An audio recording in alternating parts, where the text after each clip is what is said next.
Good day. This is Brian Nash from How We Got Here Genealogy. How's everybody doing today? I'm just going to wait a minute while everybody gets in. Let me know where you're watching from today.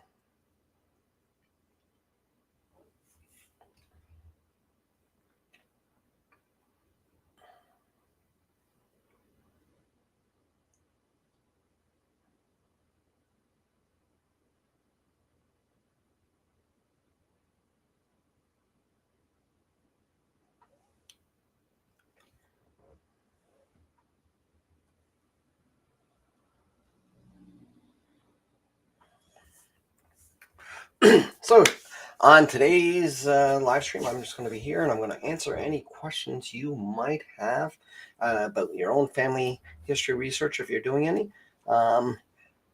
Or if there's something that's preventing you from starting and you want to know how to get started. Like I said, in the meantime, just let me know where you're coming from, and then I'll wait till I see a few more people join.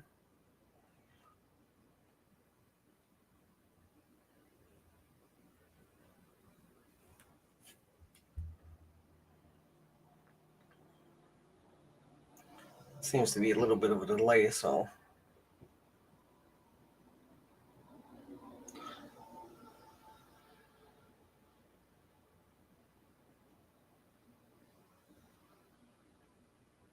there we go. Okay, I think everything looks good now.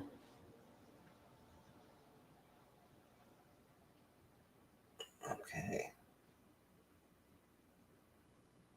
So how's everybody today? Doing good? Doing great?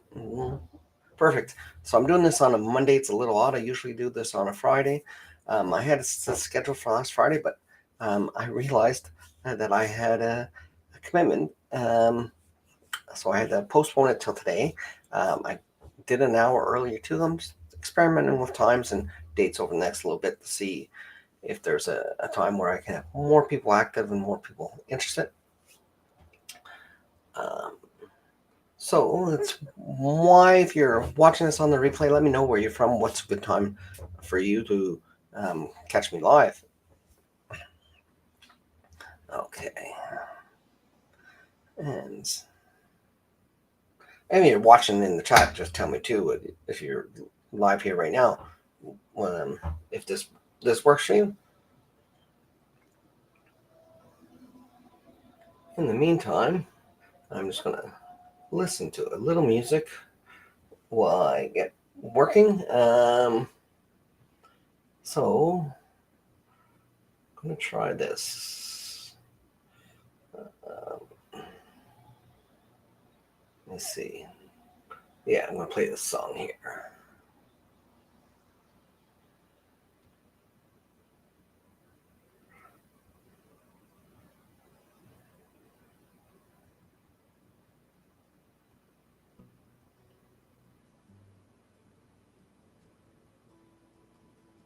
I don't know if you can hear that.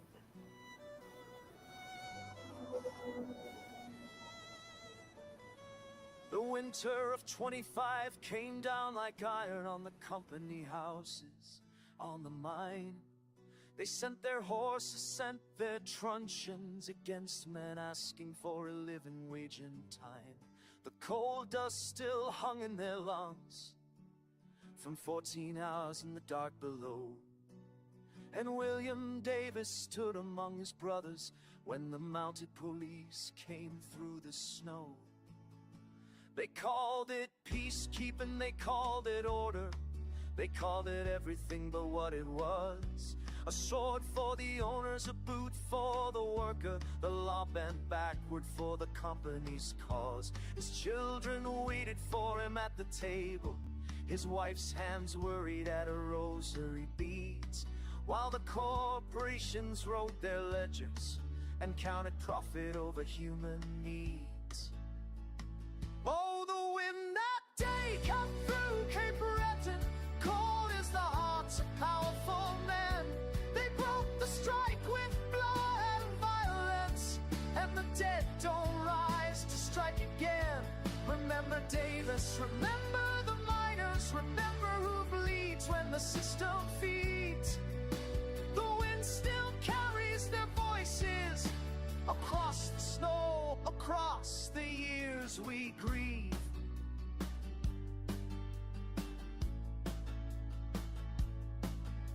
The horses charged and the clubs fell heavy on fathers, on sons, on those who dared to say their labor had some worth beyond what the balance sheets declared. And when Davis fell upon the frozen ground, the crimson spread beneath him like a stain.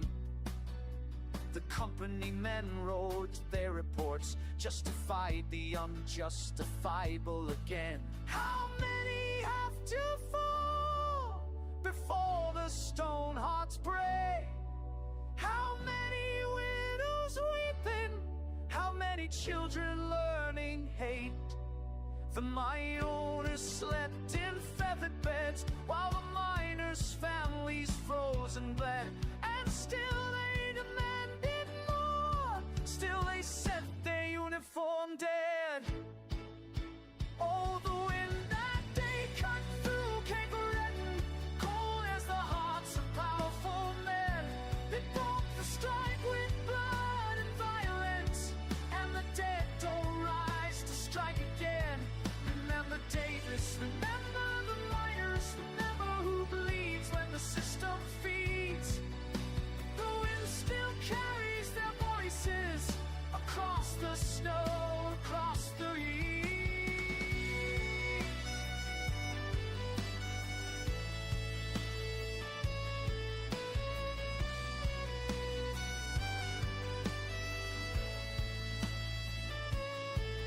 The wind still carries their voices through the pit towns, through the years. We remember Davis, we remember why we're here. Okay, so I think I'm ready to go and get started here. I'm not sure what song you're talking about there. I think I might know what you mean, but let me just see. Okay. So, and just if anybody has any questions, we'll start with that, and then if not, we'll move on to some other specific things.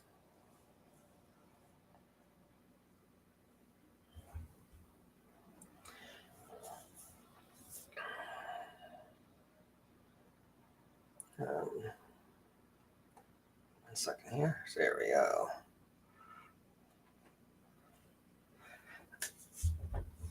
So yeah, it's thank you for being here, and I appreciate it. I'm just gonna try one thing. I don't know why it's doing this to me. My color. Let's see, does that work? There we go.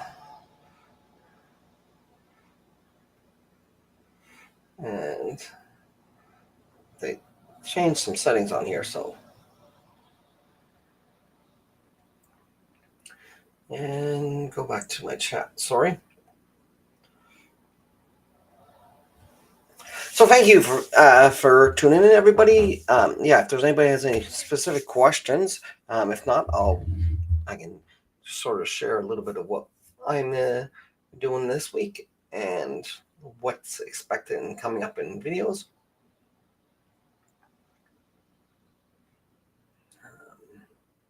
Just gonna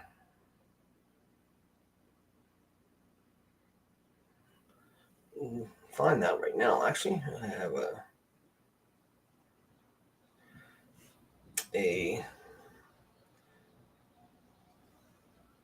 so I can show you what I'm doing this week here.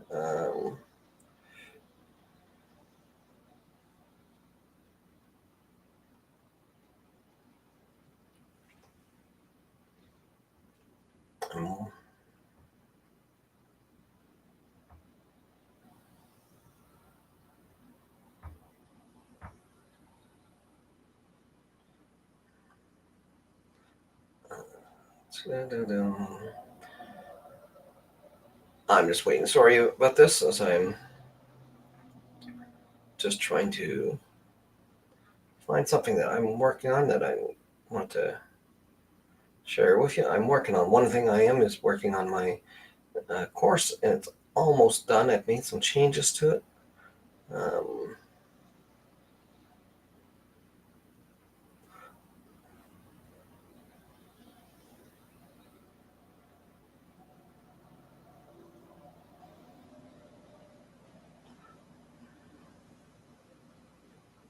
I'm just seeing, where did I put that?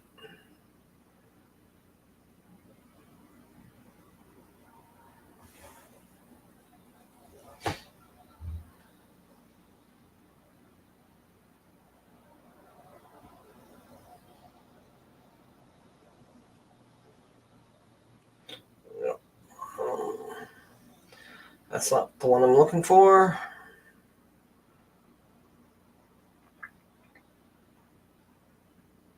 Okay.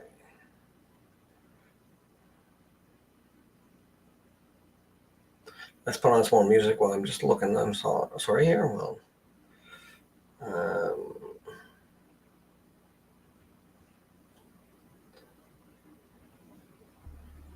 Beneath the stone, beneath the bone, the old blood calls to iron.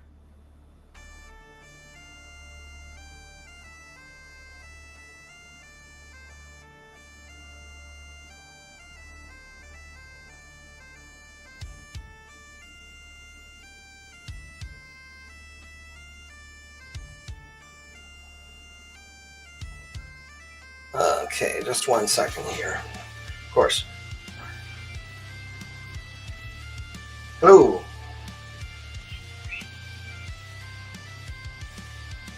Grandfather's hands were black with dust before the furnace learned to breathe. The mountain gave what mountains must and forged our destiny beneath these veins. Run deep, both cold and red. The living wake the ancient dead. Strike the earth, feel it burn. What was sleeping now returns. We are the fire in the belly of the beast. The hammer falling on the throne of peace. Cape Breton sons with fury in our fist. Where blood and corn still coexist. Down in the shaft where the air runs thin, the mountain speaks. So, yeah, the video I'm working on this week. Well, 1 second here. Now I have the music playing. So the video that I'm going to be working on this week is actually, I'm revisiting a topic I did previously. I'm just going to be looking at it from a little bit a different perspective. I'm going to be doing a video on the foreign Protestants of Nova Scotia. If you've seen my previous video, I went in through about the perspective of understanding who they were. What I'm going to do a little bit deeper dive, and it's more of if you have foreign Protestants from Nova Scotia, that group in your family tree, how to search for them.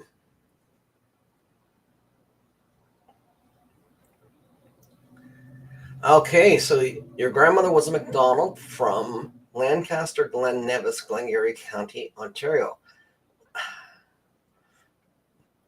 Yeah, the names are very frustrating. I've done some research in McDonald's there, and the endogamy, which you have in any immigrant populations as they seem to come into an area. You do wind up that, but it's only natural.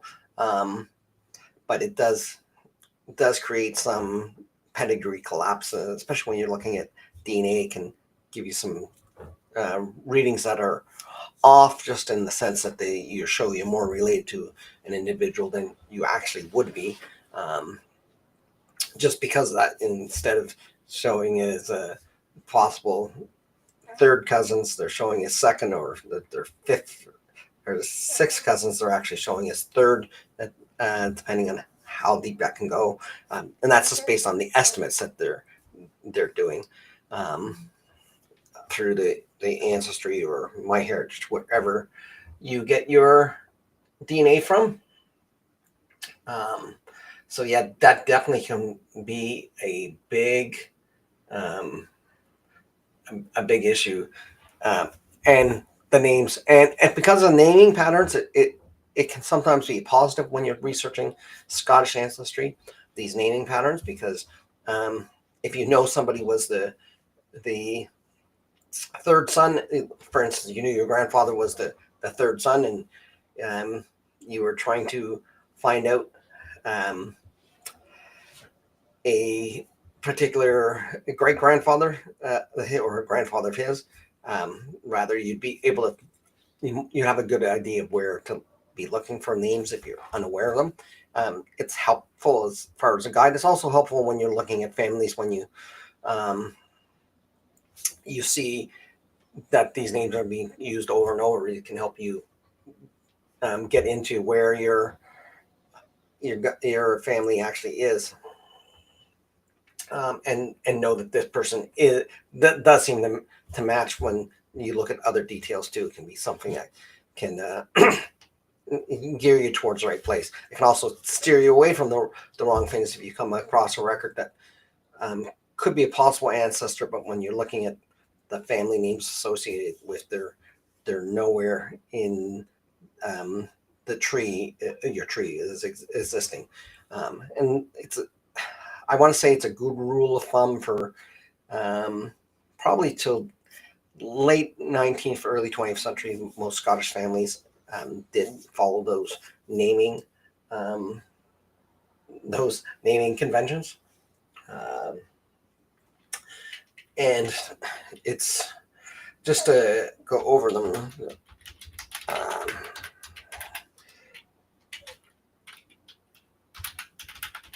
They really have some very specific naming patterns. One second here.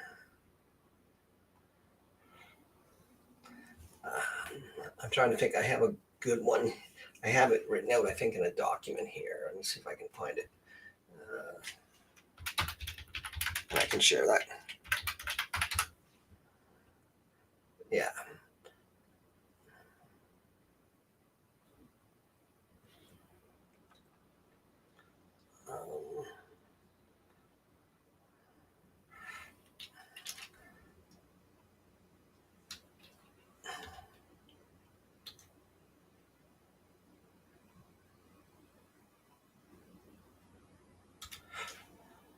So let me see. I'm going to share this on my screen in 1 second.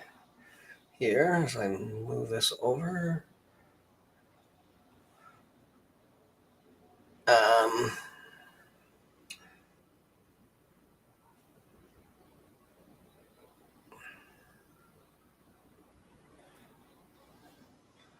So let me put myself here. There you go. I don't want to make it this way, maybe. There we go. So as you can see here, I have this is if you have up to 14 children, and it's 14 of each gender, because male and female, they actually have conventions going not far down. Honestly, most times you're not dealing with really with more than maybe 6 or 7, just because most families, if they have large families, tend to have mix. Though I have seen families with like 9, and I have members with families in my tree that have 9 males and 1 female, and vice versa. But you don't generally get to 14. But there are rules that they have sort of governing, and this is sort of a chart I made. So if you have a person, usually your first son is born after the paternal grandfather, then second is the maternal, and then the third is the father. So they were the third brother. Chances are his father has the same name. Whereas if he was the fourth brother, then it would be so it would be his paternal, his father's father. So again, you're just following that line as it goes down, and really it doesn't get until after the second one,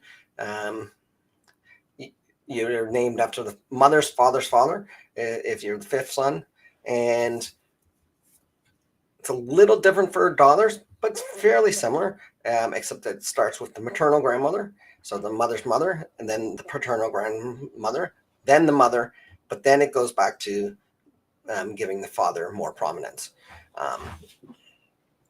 And this can really clue you in. So yeah, this is what we're talking about here, about the names repeating. You do wind up seeing a lot of these names, but it can be helpful. And these rules, it can clue you in a little about where you might find them, or find people in your tree. That's that. And like when you're looking at records and you see, like I said, you see family names where there's a lot of male names repeated throughout the generations. When you start seeing those knotting patterns, you can start to see whether they're can make a conclusion if you're having to choose between two groups of families and you weren't sure which one is the actual brother or individual you're looking for. Rather, if you look at naming patterns, remembering which ones are named after what their wives would be. The interesting thing with this is you often have you have a lot of exceptions to this. For instance, if your wife's name, your father's name was John, and your wife's father's name was John, well, you're not going to name your first two sons both John. So at that point, you would either and it's a little different. I found in different families follow different rules. Sometimes they will then just basically shift things up. So then the next one would be named after the father, and so on. Or other times, they would keep with, well, let's keep with the maternal side because we still want to make sure we have somebody named after that. So they'd go to the first one on the maternal side, which would be the mother's father's father. So you'd have those names. And then again, sometimes that might be John as well. So you would get into, sometimes it's hard to get these rules. The other thing is common if a child died in infancy and there's another child born, often is, so say if it was the fourth, your second son died and his name was John because that was the mother's father, the mother's father. Then, but if he passed away, and you might have two more other siblings down here, but you might wind up having the next son being named John again. You'll find that. All the other time I notice it quite frequently is if a person is married and their spouse dies and they get remarried, they'll start the naming pattern with this new wife over again. So sometimes you'll get some repeated names. So you'll have two living children of a person with the same name. Usually there's a greater distance between them when that happens. And usually that would be because they're naming them after for instance, if the mother had died, they'd be naming them after the mother's father who had the same name. So you do sometimes see those repeats as well.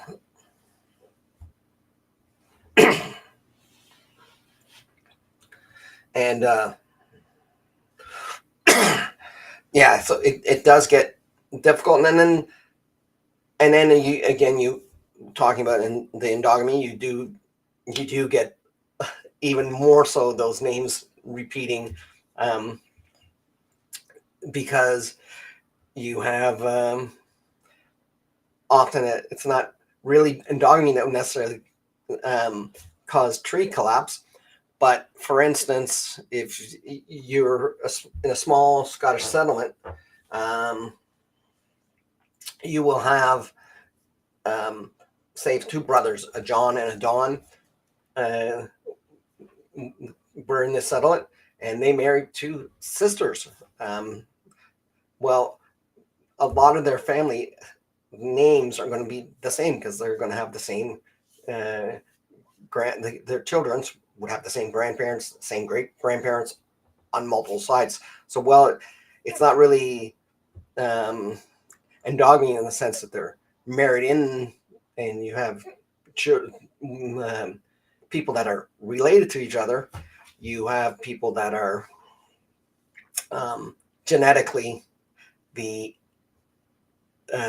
same. So DNA can mix things up as well, because if two brothers marry two sisters, their children genetically are siblings, because they would have all the gene pools from before them would be the same.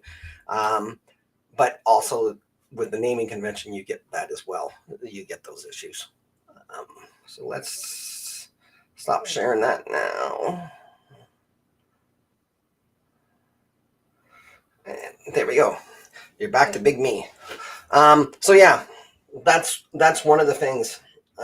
So what, unfortunately, name conventions were not directly followed, especially when the family didn't use the christening name. Yeah, community nicknames is another thing, and that's because of often the because you wind up with multiple Donald McDonald's, for instance. You wind up multiple in the same community that are cousins. They're around the same age. Often they would distinguish them by using nicknames, etc.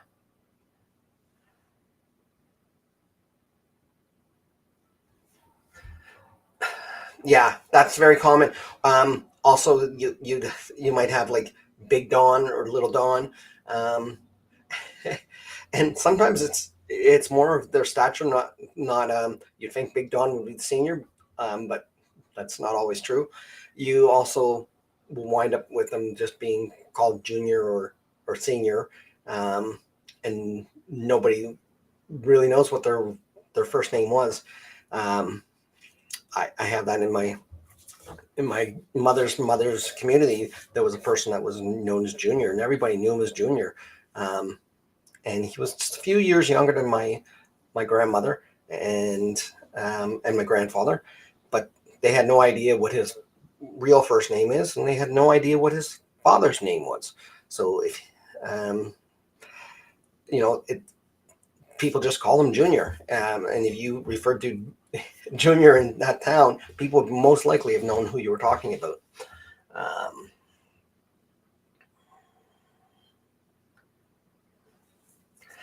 Yeah, the the these Dan, John, Roy, when sometimes when you get those repeated names like that as well, they are distinguishing the people in they're sort of using that naming pattern, but they're adding some distinctiveness to it. And then you also have the one sometimes, one of the things when you do get those duplicate names on the, particularly more on the male side, you'll find it. For instance, that both fathers, the couples were both named John. Then the one that was named after the mother's, that should be named after the mother's father. They might use the mother's maiden name instead. So that's often sometimes where you'll have people that are of Scottish background. They have two Scottish names, one because they have what's traditionally a surname, such as Mackenzie, being used as the given name for a person. Sometimes they'll shorten it, but usually, if on records, it would say Mackenzie, though everybody would call them Kenzie.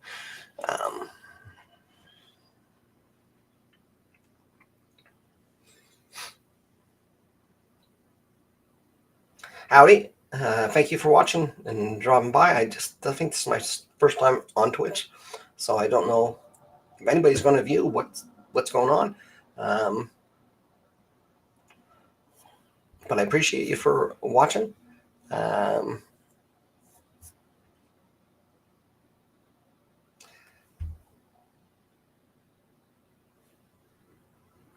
Yeah, census records can't help because I can get you the family. Depends where they are. If you can't, in Canada,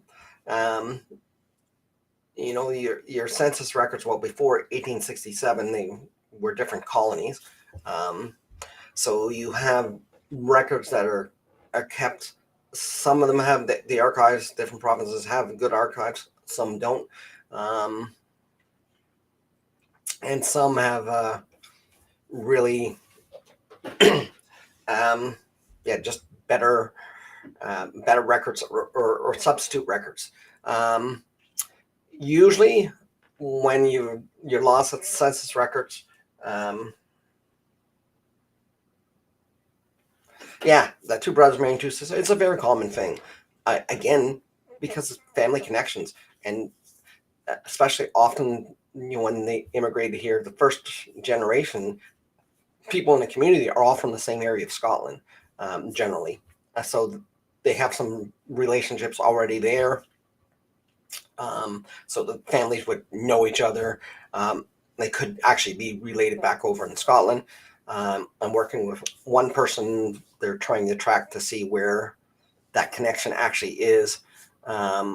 If that connection's from here in North America, or if it came from Scotland. So it can be a little dicey as when you get those, you can tell that you're related, and you can have the DNA can be kind of hard because it's showing you're related on both sides, and like I said, it can give you a little more higher reading of your relationships otherwise, because you have basically all your DNA from those two sets of those four, the four grandparents of the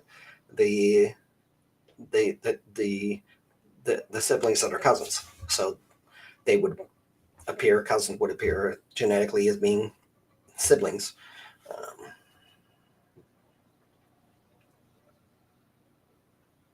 And then when you start tracking, you get into a lot of names are used, and then hopefully, if you when you get lost in the census, the next best thing is to turn to church records,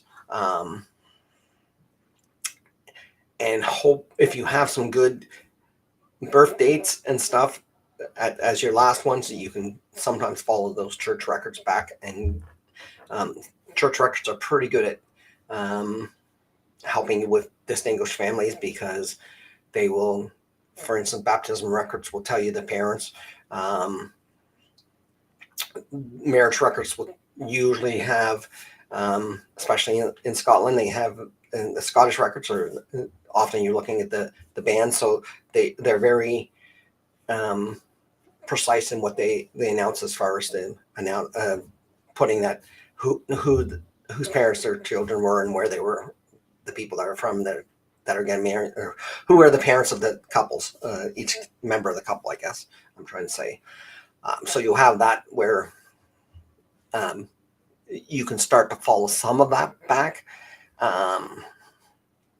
but it can be dicey because not all church records were kept. Not all of them are central, especially when you're talking about Scottish Presbyterians, because there was many different forms of Scottish Presbyterianism in Canada in the early stages, and then you had the big split in Scotland in 1843. The Church of Scotland, the three churches split off. It's called the Disruption. That affected North America, but there was already some different groups among the Scottish Presbyterians, such as you had associate, and then you had Reformed, you had the Covenanters, who were very different than just the Church of Scotland. They were that continued to call themselves Covenanters, that were here. They were, a lot of those were more of from actually the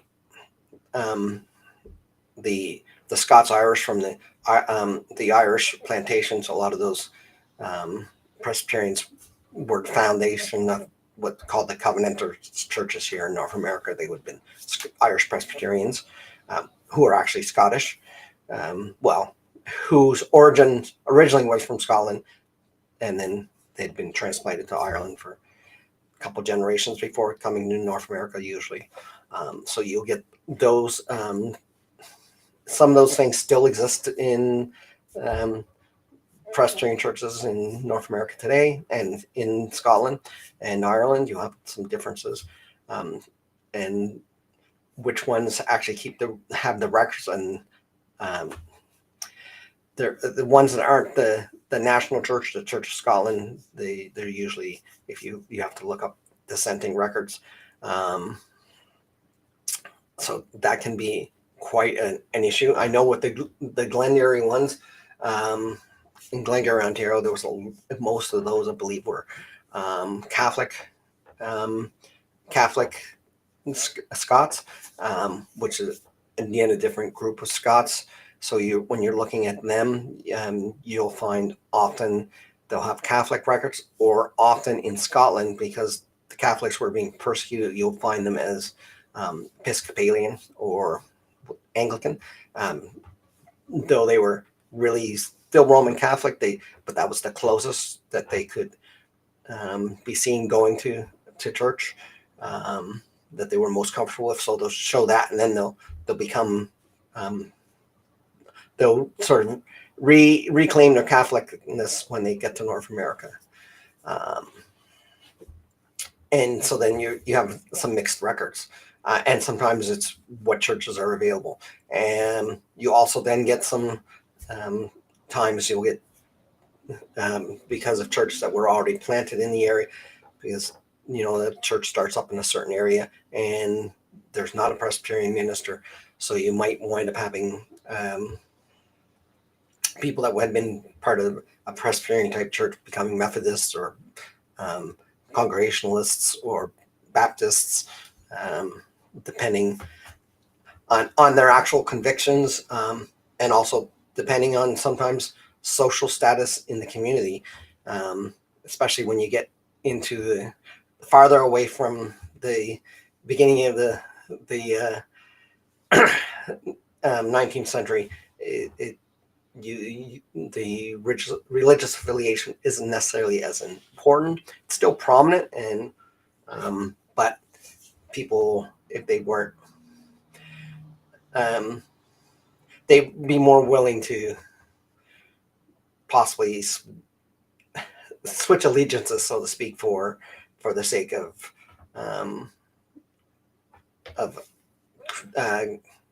upward mobility within the society that they found themselves in. So you do get that a little more.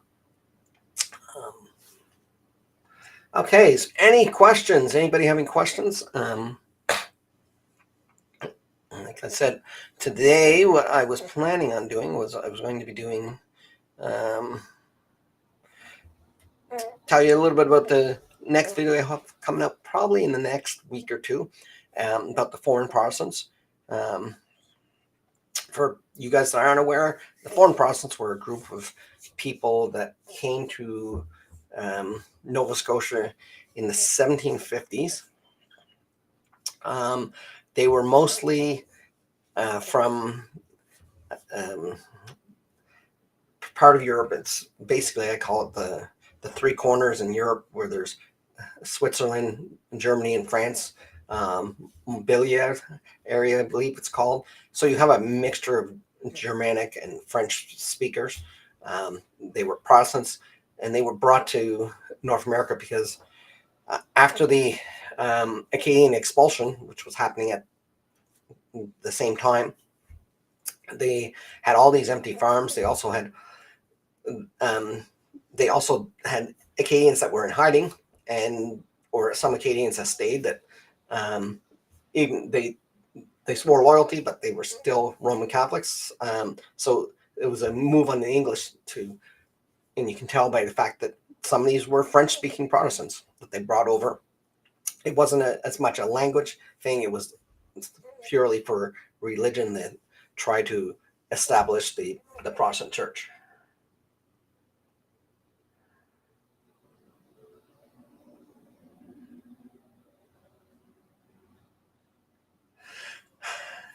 Yeah, that's it's when you see the Scottish places that people are from, it definitely does help leave some of your angst, and seeing the community there. It goes back a lot of this endogamy. It's not new to North America, and again, the names can make a difference. And speaking of endogamy, with this population that came to Nova Scotia, they originally first came to Halifax, and most of them went down to the South Shore just because a lot of the type of farming, and they were people that were involved in timber in Europe, and a lot of them they were given land grants there. You have communities like Lunenburg, which is a county in Nova Scotia, also a town, which has a very Germanic name. A lot of people mistake and believe if they come from there that they're pure German, but they're more likely Swiss, Germanic Swiss. There's also French, and you do have some obviously French names, but they have a Germanic background. You'll find that they would have spoken German because they would have been from that area in Switzerland where French and German is both spoke. So you'll have names that would sound French to us, such as Baudelaire, which comes from Boutillier, which definitely sounds French, but those people would have actually been Swiss. They could have, or had been recently Swiss, or they would have just also spoken German, and that would have been the more common language that these foreign Protestants spoke. So you do get large Germanic area around the Lunenburg County. At one point, German was the third most spoken language in Nova Scotia, I believe. It isn't anymore, but it's a large part of their heritage. So I'm getting ready to I have a little bit to go. I have 15 more minutes I can stay here and talk. So is there any questions? So with this video that I'm doing next week, the goal is to sort of explore some tools that help you if you have these ancestors to determine a little bit, because often people, they'll find their ancestry and find it to that point where they're in Lunenburg. They can find an ancestor in Lunenburg in the early 1800s, late 1700s, but it's hard to find if you don't know what you're looking for, how to look past that and find those connections elsewhere. So this video is going to be exploring that aspect of it, where the previous video was more just an overview that I did on them previously. It was more of just an overview of who they were and sort of their influence on the community that you still see, and the influences on family and family history. So I'm going to try to do a little bit deeper dive, going back from, again, talking a little bit more about their arrival, the specific groups that came there, and sort of how to track your people, because there are really good records of everybody who came over as part of those foreign Protestants. So that's what you can look forward to next week, hopefully. This week, today I just posted a um, a blog, a video that was in post on, it was on Spotify last week, and other audio blogs. The video blog went up today on YouTube, where it was a little different thing. Usually the podcast, not blog. Usually my podcast, I tend to try to talk to somebody that has Atlantic Canadian ancestry, about their ancestor story, or somebody that's very involved in researching Atlantic Canadian ancestry, on researching a certain aspect of it.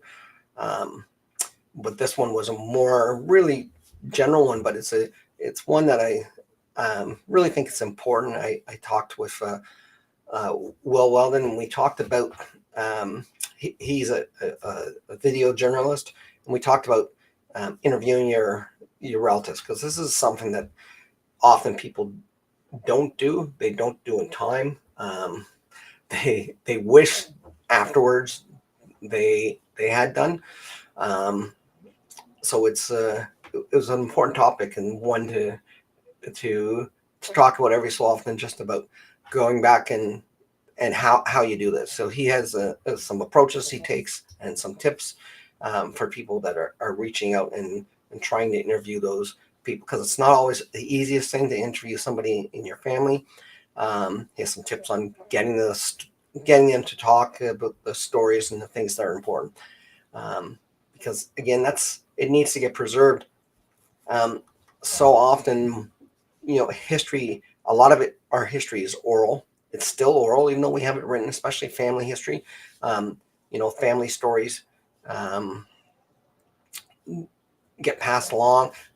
Sometimes the stories, they get passed along, like, when you were young, you used to play the telephone game, that what you started at the end isn't, at the beginning isn't what wounds up. And yes, there's some of that, but still, stories are still part of it. And learning how to interview your relatives and capture some of those stories that they have from their grandparents or great grandparents, and that their parents and great grandparents have passed down to them, can really help you connect with the past.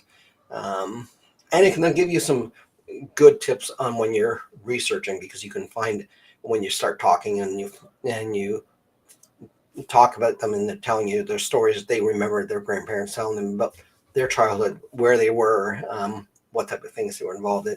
It can guide your research when you're looking there further. So I don't see any questions, so I'm going to do my last call, which I always do. I like to do, basically for questions. So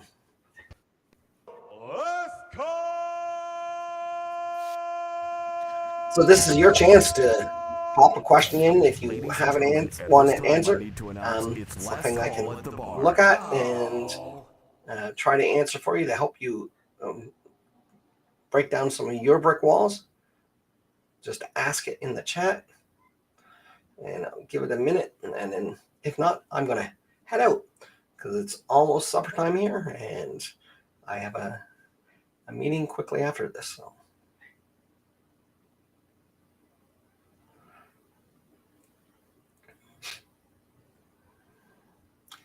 Okay, with that, I'm going to play this out.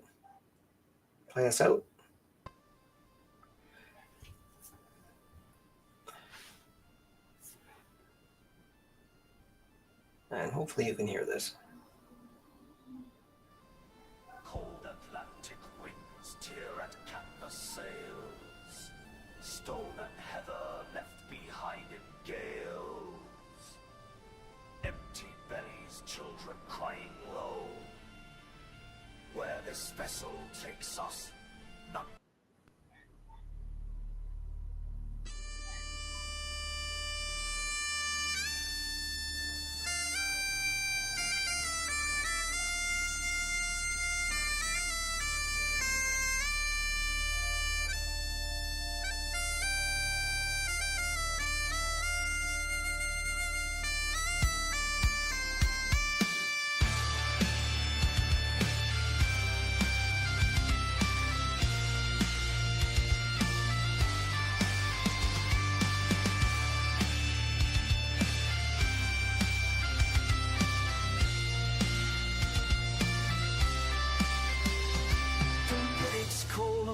eastern shore. Sword-wing cuts like it did before. Grandfather's hands on these same nets. Blood and sweat, we don't forget. Steel plows turn the frozen ground. No surrender, we stand our ground.